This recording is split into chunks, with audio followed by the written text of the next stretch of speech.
Good morning and welcome to IBC 2014. My name is Joe O'Halloran, Editor-in-Chief of Rapid TV News, and I'm here with Steve Allison, Senior Manager Evangelism at Adobe Primetime. Hi Steve. Hi. The broadcast industry has been really hot to trot this year. What do you think's been driving it?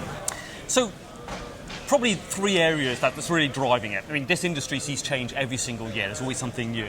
But in particular this year, I think mobile devices are actually mainstream now. It's completely gone from just having to have it on those devices. It's now a main form of delivery, a main way for them to reach their audiences. And that's changed the mindsets and changed the way that people think about them. But it's also interesting because that leads into understanding consumption around your content. And I think broadcasters are now becoming a lot more data savvy and starting to use that information. So that combination of purposeful business activity on devices plus now an appreciation that they need the data is driving a lot of the developments and a lot of their future ideas. So what's this all meant for Adobe Primetime? So Primetime brings together really our video delivery technologies together with analytics and most importantly the ability to make money out of those ads. So targeted advertising, targeted streams, making things much more personal and relevant for people. So big action from big data. So not always big data though. So one of the things is, pick the information that you actually need. And we've noticed, there is a change in consumption patterns on different kinds of devices. So understanding how, when, where, what is actually more important than having that massive picture of the user. So targeted information selection is actually the key here. You mentioned multi-screen, and it's clear to see here at IBC. Has there been a real shift, or actually a raise in the expectation levels of the delivery of these services to these screens? Undoubtedly. So people consuming on those devices, their expectation is now that it will be on anything with a screen for them. So when they go and interact with their favourite broadcaster, whoever it might be, they can't understand why it's not on the device that they've got in their pocket. So that expectation is really there. But also behind the scenes of that, the expectation that it will still work wherever they go.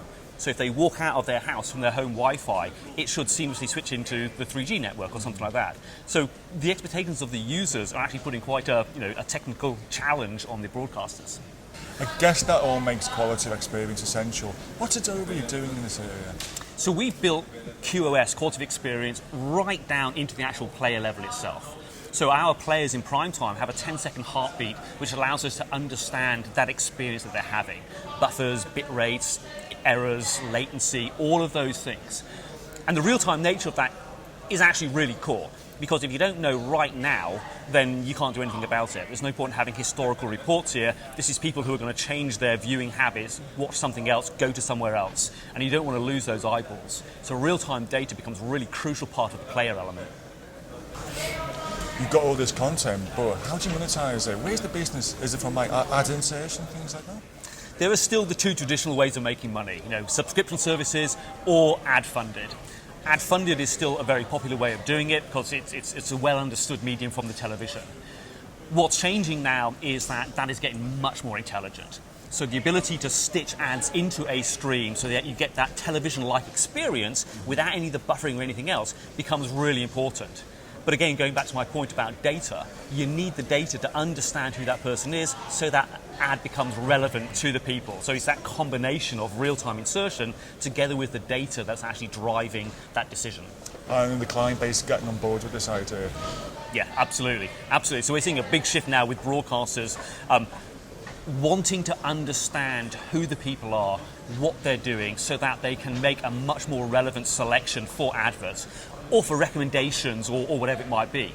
Discoverability is a huge issue for them. You might have great content, but there are so many places to get content. How do you actually get them back to yours? So search engine optimization, even in video, the ability to target people, understand the segmentation are becoming really important parts of a broadcaster's arsenal.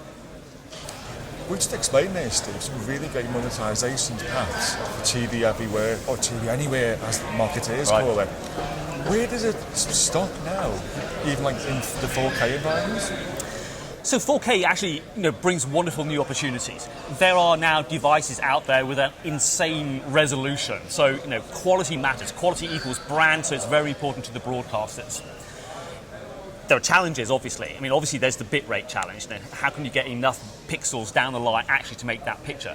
But aside from that, the higher the quality, the more the demands on the broadcasters in terms of things like protecting that video.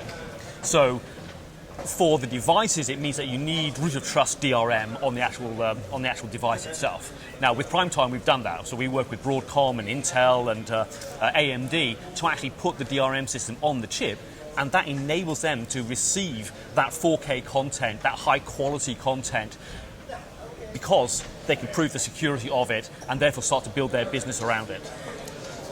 Just wrapping up here, maybe just like slightly shorter term. If we're here next year, how do you think the market and also like what you guys are doing is going to be different? So it's an evolution, absolutely. So IP enablement of the whole workflow is becoming more and more standard. So even the broadcast to television is becoming more IP based. With people using PVRs and recorders and those kinds of things, viewing habits have changed. So I think next year you're going to see a lot more personalized streams for people. So stitching together the relevant content for people because they understand the device, the person, and the content that those people are going to want to see. And with a commensurate monetization. And monetization obviously drives the business. So that's a core thing to get right for them in order for them to make those offerings out to the consumers. I'll look forward to seeing it. Steve, thank you very much. Pleasure, thank you.